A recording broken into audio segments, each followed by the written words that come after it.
श्रीमंताचं घर उद्ध्वस्त होताना मी बघितलं. त्याच्या गुरुने आशीर्वाद दिला त्याला, जा तू कलेक्टर होणार आहेस. त्यांनी त्या महाराजावर विश्वास ठेवला, मी कलेक्टर होणार आहे म्हणून. अभ्यासच केला नाही, नाही कळालं. ग्रॅज्युएशनच झालं नाही तर कलेक्टर कसं झालं.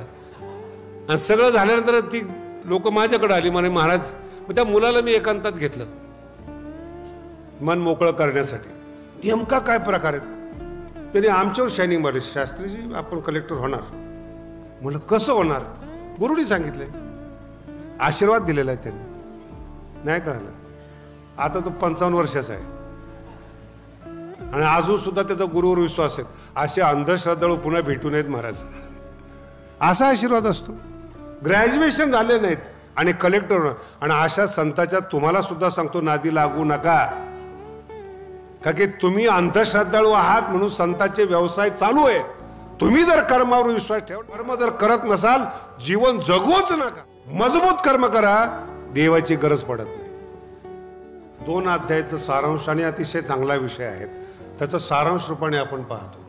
अर्जुनाच्या मनात इच्छा आहे की ऐकायचं नाही. ऐकायचं नाही म्हणजे कर्म करायचं नाही. कारण की तो कर्माला घाबरलेला आहे. त्याला हे माहिती की आपलं जीवन द्रोणाचार्याच्या पुढे आणि भीष्माचार्याच्या पुढे चालणार नाही, हे माहिती आहे. आणि आपण यांना जिंकू शकत नाही.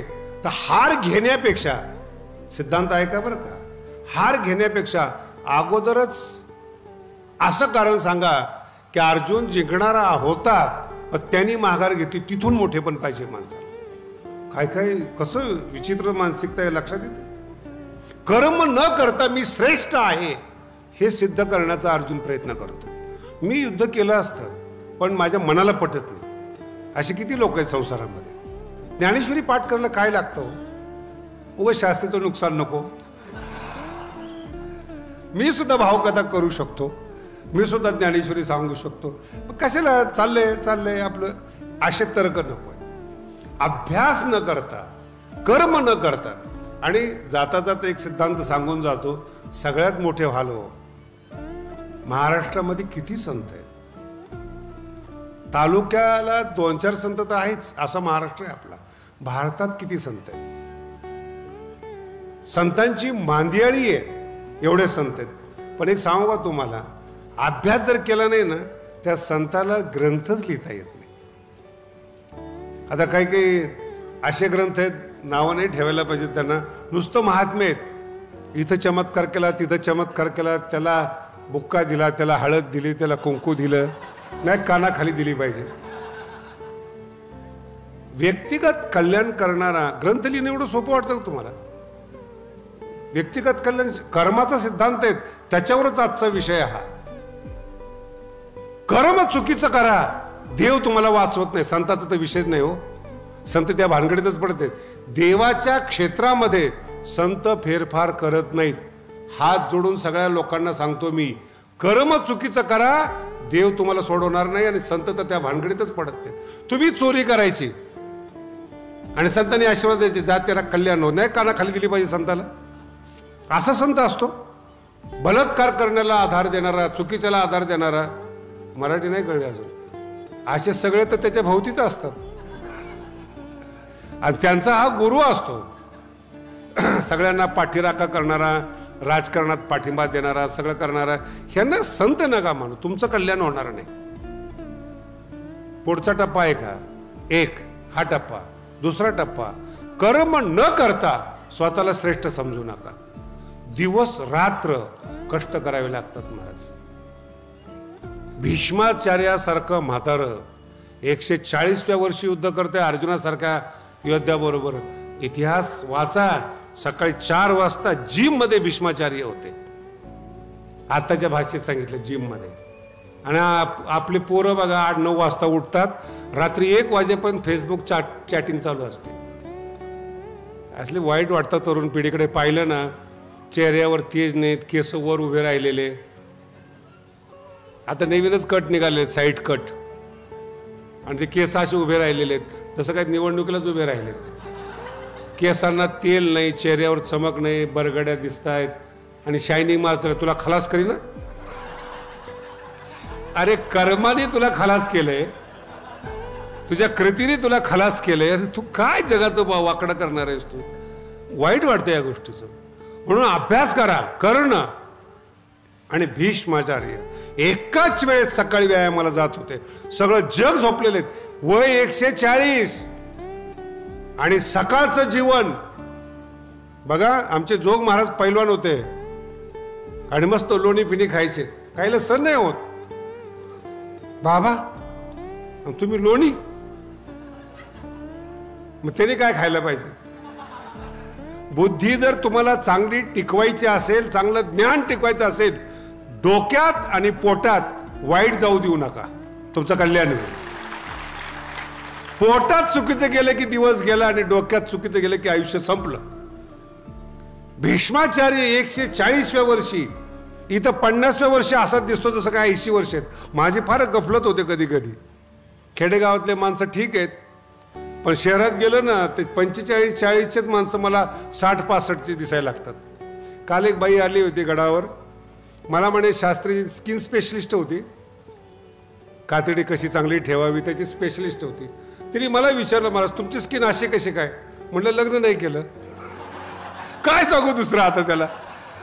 नाही तर व्याप काय कमी का भगवानगडाचा? एवढं सगळं 200 पोरं सांभाळणं, 200 घरातले आहेत, 200 प्रकारचे आहेत, त्याच्यानंतर समाज आहेत, डोंगराळ भागातला समाज आहेत, कन्स्ट्रक्शन आहेत, तरी माणूस चांगला राहतो. कर्म महत्वाचं आहे, कधी लक्षात ठेवा.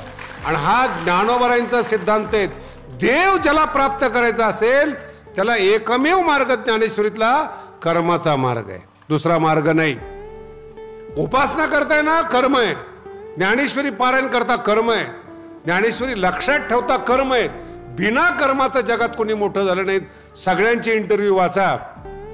8-8, 9-9 तास प्रॅक्टिस करत होते, तेव्हा जाऊन जग जिंकलंय त्यांनी. जगाचं प्रेम मिळालंय. लक्षात, कोणाचा इतिहास वाचा. मी तर राजकारणी लोकांना, नेत्यांना ना खूप श्रेष्ठ मानतो. 2-2 महिने घरात येत नाहीत, मुलांची भेट होत नाहीत, घरातली भेट होत नाही, इतकं राजकारण बेकार आहेत. आणि तेव्हा जाऊन ते नेते होतात. याचा आदर्श घ्या. सकाळी निघाले की हातावर जेवण आहेत, भाकरी हातावर आहेत, दिवसभर फिरतात. जमेल तुमच्याकडून?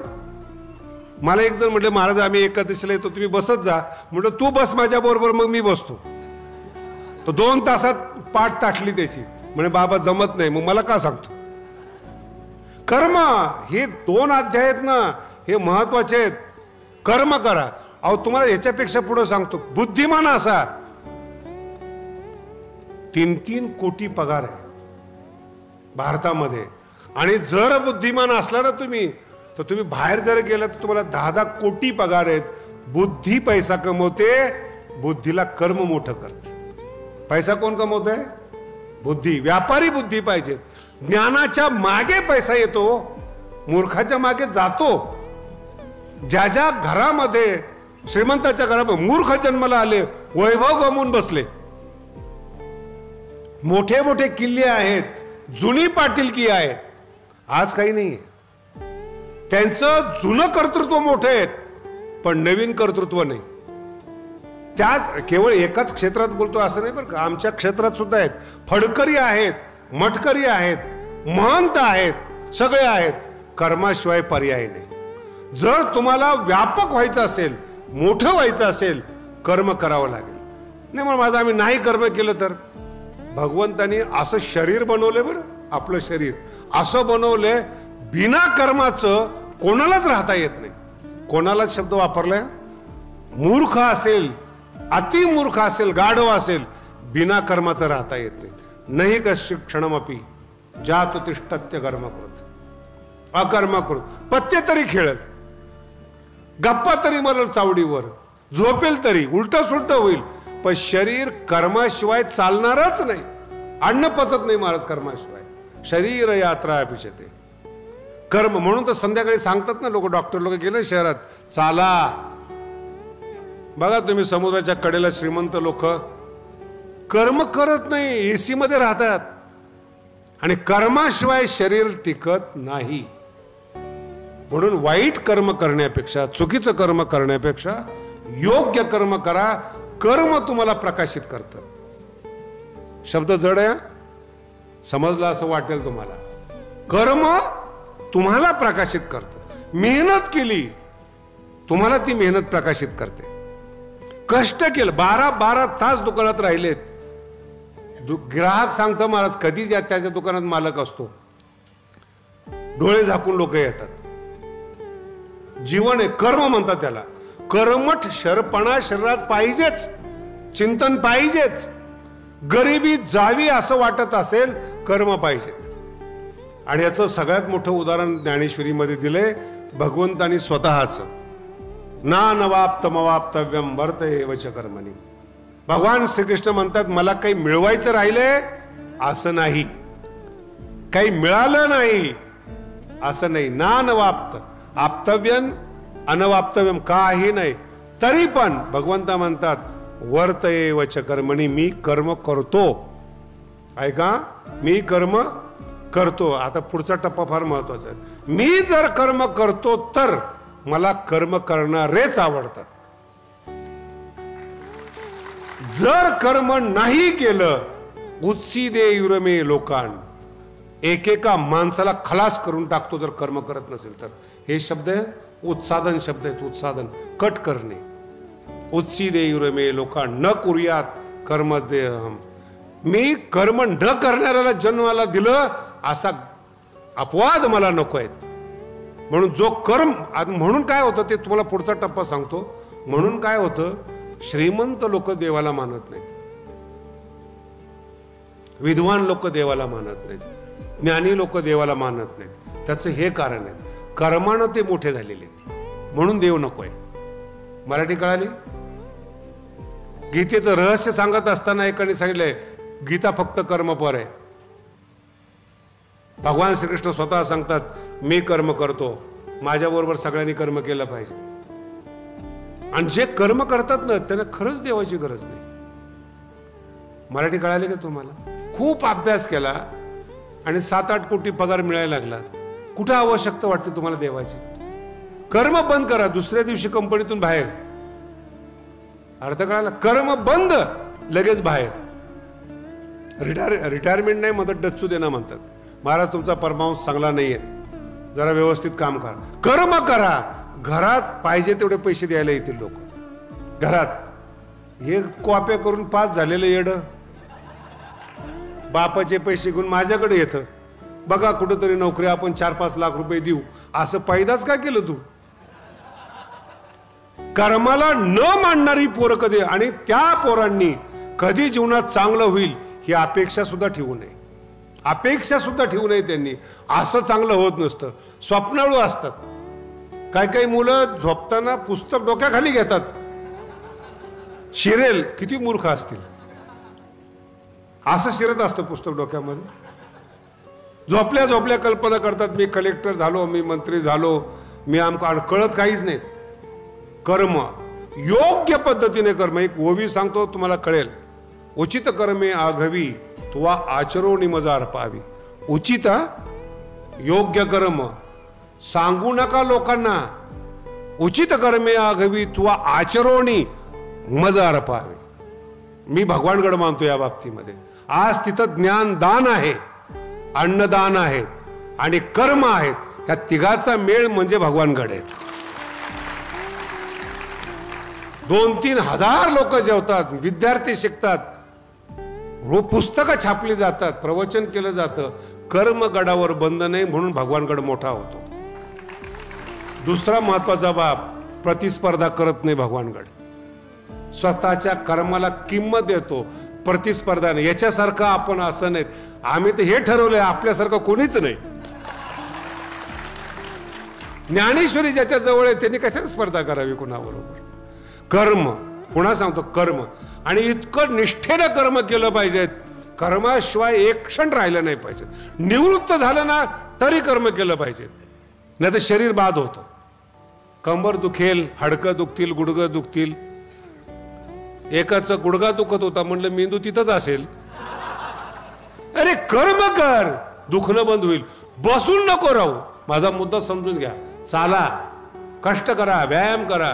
म्हणून मी भीष्माचार्याचं कर्णाचं उदाहरण दिलं. सकाळी 4 वाजता व्यायाम शाळेमध्ये भीष्म होते, म्हणून ते अर्जुनासारख्या बरोबर युद्ध करू शकले. मनगटावर विश्वास पाहिजे, त्याला जीवन म्हणतात. बाकीची शिळपटच आमका असं होईल बाबा.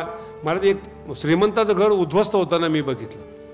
त्याच्या गुरुने आशीर्वाद दिला त्याला, जा तू कलेक्टर होणार आहेस.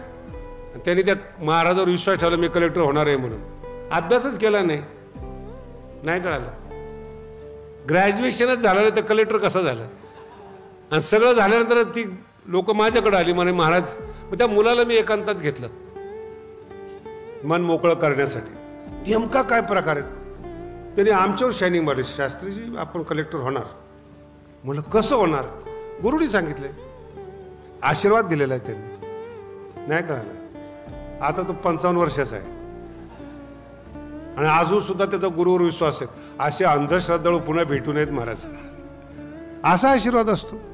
ग्रॅज्युएशन झाले नाहीत आणि कलेक्टर होणार. आणि अशा संतांच्या तुम्हाला सुद्धा सांगतो, नादी लागू नका. का की तुम्ही अंधश्रद्धाळू आहात म्हणून संतांचे व्यवसाय चालू आहे. तुम्ही जर कर्मावर विश्वास ठेवला, एकही संत तुम्हाला फसवणार नाही, एकही संत फसवणार नाही. अभ्यास करून बघा तुम्ही, कर्मावर विश्वास ठेवा. हे शिकवलंय. हेच 3रा आणि 4था अध्याय आहेत. कर्म करा. कर्म जर करत नसाल, जीवन जगूच नका.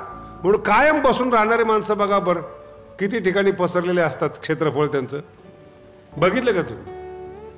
आणि काही दिवसांनी ते शरीर सांगतं मला काहीच पचत नाही, तरी खातोच. 40-45व्या वर्षी कशा करता कोलेस्ट्रॉल वाढले. कोलेस्ट्रॉल का वाढतं. कर्म न केल्यामुळं, व्यायाम न केल्यामुळं, नुसतं जीवन जगल्यामुळं. आणि नवीन IITची पिढी तर एवढी खराब झाली महाराज, कर्म सोडून फक्त त्यांना पैसा पाहिजे. कर्माकडे दुर्लक्ष, देवाकडे, धर्माकडे, सगळीकडे दुर्लक्ष. फक्त पैसा आणि भोग एवढे सोपे नाही. भोग एवढे सोपे नाही. पैसा भरपूर आहे हो जगामध्ये, पण कर्म नसेल, पचवायची ताकद नसेल तर पचणार नाही. नाही म्हणे महाराज तुम्ही मला समजू शका असं का. याच्याकरता खूप सुंदर एक संघटन 6व्या अध्यायाच्या प्रारंभी आलेले आहेत. इतकं गोड प्रकरण आहेत आणि 5000 वर्षापूर्वीचे श्लोक आहेत, हे विसरू नका. बंधुरात्मा मनस्तस्य येनात्मैवात्मनाजिता. जो स्वतःवर कर्मासाठी नियंत्रण करतो तो त्याचा बंधू आहे. कळालं. मी कधी माझा मित्र असेल, मी कर्म करेल आणि अकर्माकडे माझं नियंत्रण असेल. मराठी समजली का. चुकीच्या कर्माकडे जर माझं मन जात असेल तर मी माझ्यावर नियंत्रण ठेवलं पाहिजे, तर मी माझा भाऊ, तर मी माझा मित्र. बंधुरात्मा मनस्तस्य. मन त्याचं बंधू आहे जे चुकीच्याकडे जाऊ देत नाही. जाऊ देत नाही, जात. पुन्हा ऐका, सगळ्याचं मन जातं. मनाला काय कळणार आहे. चाकू असतो ना, चाकू भाजी पण कापतं बोट पण कापतं, त्याला काय कळतं काय काय. तसं मन आहे. ज्ञानेश्वरीचा पण अभ्यास करतं, राजकारणाचा पण करतं, चुकीचा पण करतं, निंदेचा पण करतं. काय काय माणसं निंदा सुद्धा वेगळ्या वेगळ्या पद्धतीने करतात. व्यंग सुद्धा कसं असलं पाहिजे पुण्याकडून शिकण्यासारखं आहे. डायलॉग कसे मारावे शिकण्यासारखं आहे, पण ते योग्य ठिकाणी येत नाही, अजरामर होत नाहीत, योग्य दिशा नाही. बुद्धी अभ्यासू करत नाही. माहिती आहे, करायला लावणारा माणूस स्वतःचा मित्र आहे. बंधुरात्मा येनात आत्मनाजित. विद्यार्थी अवस्थेतच प्रलोभन येतं. आता हा विषय मला सांगायचा नाही, पण सांगावंसं वाटतो, पुन्हा सांगतो. 12वी पास झाल्यानंतर त्याचं वय 18 वर्षाचं असतं. बरोबर आहे का. किती वय आहे. 18. आता ही जी 18 ते 25 वर्ष आहे ना, हे 6 वर्ष, 12वी नंतरचे 6 वर्ष मरेपर्यंत जगवणारे 6 वर्ष असतात. 12वी ते ग्रॅज्युएशन होईपर्यंत किंवा PG होईपर्यंत जर तुम्ही नीट जगला ना, हे 25 वर्षाचं जगणं उरलेलं 75 वर्ष तुम्हाला उभं करतं. मराठी समजली का. 6 वर्ष तुम्हाला तुमचं आयुष्य उभं करतं. एकदा तुम्हाला डॉक्टरेट पदवी मिळाली, एकदा तुम्हाला सुवर्ण पदक मिळालं, सरकार तुम्हाला बोलवून नोकरी देते महाराज. 6 वर्ष. आणि सृष्टीचा नियम बघा कसं आहे. 18 वर्षाचा झाला तोपर्यंत पोरं नियमात वागतात. आणि एकदा कॉलेजला गेलं सगळं हिरवं दिसायला लागतं त्यांना.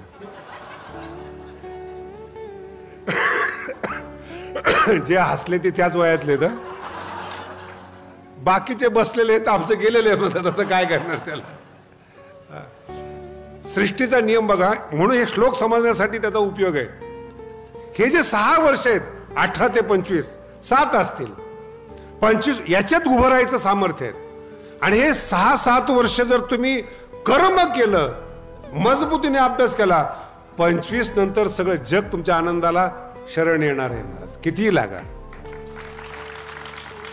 12वी पास झालात तुम्ही आणि 7 वर्ष अभ्यास केला. मुलीच्या मागं लागण्याची गरज नाही. मुलीचे घोळके तुमच्या मागं लागतील जर 6 वर्ष कर्म केलं तर. नाही तर मग मुलीच्याच मागे कॉलेजला गेल्या गेल्या मग ती एक वही असती. कुठं ठेवतात मी सांगत नाही तुम्हाला. सरस्वती येते एका वहीमध्ये सगळे विषय आणि हा विषयाच्या मागे. त्याला विचारलं काय हे काय नोट्स आहेत ना.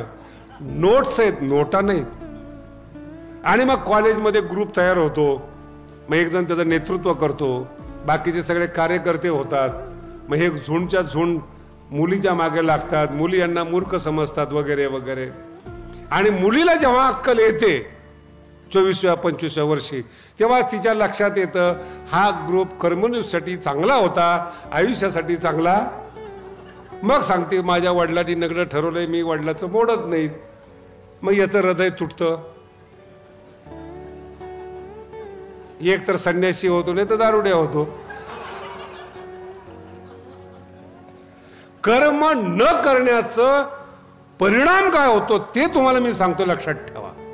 फक्त 7च वर्ष आहेत. किती लहान मानवी जीवन आहे हो. किती दिवस कष्ट करायचे आहेत आपल्याला. 7 वर्ष 12वी नंतर उभा राहा ना एका ताकदीनं उभा राहा.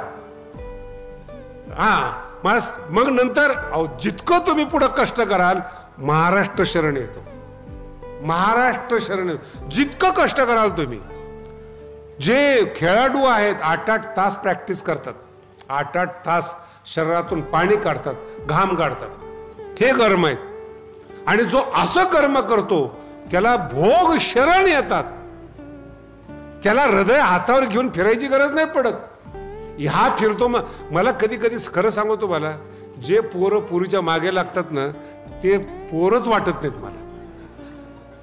नाही कळालं. पोरच वाटत नाहीत. अरे असं कर्तृत्व करा लोक तुमच्या मागे लागले पाहिजेत. त्याला तारुण्य म्हणतात. त्याला जीवन म्हणतात. तुमचं तारुण्य तुम्ही भिकाऱ्याप्रमाणे प्रेम दे प्रेम दे ती म्हणते कानाखाली देईल. हे इतका अपमान. कधी अभ्यास केला. हे 3रा-4था अध्याय सांगतोय तुम्हाला. त्याचे परिणाम सांगतो काय. कर्म न करण्याचे परिणाम. आणि योग्य कर्म करा. बाप रान विकून तुम्हाला मोठं करील. याला घर म्हणतात महाराज. जर पोरग विश्वासू असेल चांगला सगळं करतो बाप. पाठीमागं उभा राहतो बाप. आई उभा राहते. स्वतःचे दागिने विकते पोरासाठी. तुम्ही इतिहास ऐकला असेल. कर्म करणारं पोरग पाहिजेत. अर्थ कळा. आणि जर कर्म करणारं पोरग असेल ना बाप निवांत राहतो. माझं आयुष्य संपलंय पण पोराचं चांगलं आहे. याला कर्म. ही रचना भगवंताने केलेली. 12वी नंतरचे 7 वर्ष पूर्ण समर्पण पाहिजे. पूर्ण समर्पण कर्माला. अभ्यासच म्हणतोय असं नाही. व्यापार असेल अभ्यास असेल व्यायाम असेल. काही काही लोकांचे इतिहास आहेत. आता मला ते प्रवचनात सांगायचे नाहीत. गौंडी होते. गौंडी नुसतं व्यायाम केला त्यांनी. जगात 1 नंबरचं शरीर तयार केलं. आणि ते पिक्चरमध्ये गेले. गौंडी माणसं पिक्चरमध्ये गेले. एका पिक्चरचे किती लोक घेतात माहिती. 600 कोटी घेतात. एका पिक्चरची फीस किती आहे 600 कोटी. आणि मराठीचा पिक्चर 15-20 लाखात गुंडाळला. पण ते शरीर जगात 1 नंबर आलं तेव्हा त्याला 600 कोटी मिळाले. कर्माच्या मागे पैसा आला. कर्माच्या मागे लक्ष्मी आली. म्हणून तो शेतकरी सगळ्यात श्रीमंत. भांडणं झाले तर ते शेतात दगड नाही सापडला पाहिजे. आता काय काहींची शेती महाराज सगळं एकदमच उगवलेलं असतं. आणि हे गावामध्ये पाटीलकी करत बसलेले आहेत. कर्म करा, चौथा तिसरा अध्यायाचा संदेश आहे, मजबूत कर्म करा, देवाची गरज पडत नाही. म्हणून रात्रंदिवस कर्म करणारे व्यापारी, राजकारणी, अधिकारी हे देवाकडे का जात नाही? कर्माने त्यांना तारलेले. मग ते जात नाही याचा अर्थ काय? योग्य करतात का योग्य करतात तो नंतरचा विषय. कर्म करून तुम्हाला पैसा मिळाला, तो चुकीचा घातला तर तुम्हाला शिक्षा आहे. अधिकाराचा चुकीचा वापर केला तर शिक्षा आहे. पण कर्म तर करा, पैसा येऊ द्या आणि मग ठरवा पैशात अर्थ नाही. नाहीतर पहिल्यांदा आपण कितीतरी पैसा कमवला असता महाराज, पण आपल्याला ते जमत नाही. माझं आता ते सांगू नये खरं म्हणजे, पण तरी सांगतो. अहो खिसा कापायला डोकं लागतं, कळलं का तुम्हाला? कोणताही माणूस खिसा नाही कापू शकत, त्याला अक्कल लागते. कर्म करायचंय अक्कल पाहिजेत, वाईट कर्म करायचे अक्कल पाहिजेत. नाही आपण तर काय सरळ माणसे, सरळच असतो, पण सरळ माणसं नाहीत. कर्मात श्रेष्ठपणा आपल्याला मध्ये आला पाहिजे, प्रयत्न. म्हणून पुन्हा एकदा ज्ञानोबांचा संदेश सांगतो, कर्मातच ईश्वर आहे. पहिला टप्पा कर्मच तुम्हाला ईश्वर बनवतं. दुसरा टप्पा आणि तिसरा टप्पा आहे कर्म ही तुमची पूजा आहे. तुम्हाला दुसरी पूजा करायची गरज नाही. आणि ह्याच्यासाठी तुकोबरायचं प्रमाण आहे, हेची विष्णूची महापूजा. काय एक एक संत अभ्यास करून बघा तुम्ही. स्वामी कास, गुरुभक्ती, शिष्याने गुरुची सेवा करावी, हीच देवाची महापूजा आहे. दही दूध टाकून देवाला ओलं करू नका. मनातल्या मनात तुम्ही प्रसन्न व्हाल, पण कर्म जर प्रसन्न झालं नाही काहीच होऊ शकत नाही. स्वामी काज, जिथं तुम्ही काम करताय तो स्वामी प्रसन्न पाहिजेत, गुरुभक्ती पाहिजेत. पत्नी जितकी चांगलं वागेल, जितकं नवऱ्याबरोबर चांगलं वागेल, नवऱ्याच्या मनात आदर निर्माण होईल. पितृवचन सेवापती, हेची विष्णूची महापूजा. हे पाळा, ऐकू नका. भगवान बाबांचा सप्ताह आहेत, 90वा नारळी सप्ताह आहेत. हे पाळण्यासाठी सांगितलं जातं, हा नित्यनेम नाहीये. सांगायला पाहिजे म्हणून मी सांगतो ना, ऐकायला पाहिजे म्हणून तुम्ही ऐकता, चुकीचं आहे. म्हणून तुम्ही तुमचे मित्र व्हा, तुम्ही तुमचे बंधू व्हा. एनात्मैवात्मनाजित. आणि दुसरा शब्द इतका सुंदर आहे, उद्धरेत आत्मनात्मानम. गोड शब्द आहे बरं का. उद्धरेत, उद्धार शब्द ऐकला ना तुम्ही? उद्धार, उद्धार शब्दाचा अर्थ आहे, उद शब्दाचा अर्थ आहे वर, आणि धरती शब्दाचा अर्थ आहे वर धरणे. आपल्याला रोज वर करणे. उद्धरेत आत्मना आत्मानम. स्वतःला, मराठी पुन्हा व्यवस्थित लक्षात ठेवा, स्वतःला रोज मोठं करा. उद्धरेत आत्मनात्मानम. आत्मानम अवसादयेत. स्वतःचा नाश करू नका. एक दृष्टांत सांगतो, इतका सुंदर आहे. महाभारताचं युद्ध संपलं, युधिष्ठिराचा राज्याभिषेक झाला. पाळावर का मी जे सांगतोय ते. आणि अभिषेक झाल्यानंतर 2-4 दिवस सुखाचे गेले आणि महर्षी व्यास आले भेटण्यासाठी. आता दुश्मन नाही राहिले ना, दुर्योधन वारलेला आहे, सुखाचं राज्य झालेले, प्रतिपक्ष नाहीये, विरोधक पार्टी नाहीये, काहीच नाही. जगायचं कसं हे शिकवण्यासाठी महर्षी व्यास येतात महाभारतामध्ये. आणि सगळ्यांनी हे पथ्य पाळतात, त्याच्यावरच भगवानगड चालतो.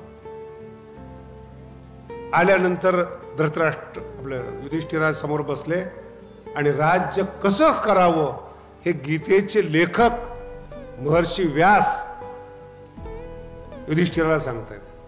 दिवसाचे 12 तास असतात, ते तास कसे खर्च करायचे याचं ट्रेनिंग व्यास महर्षी युधिष्ठिराला देतात.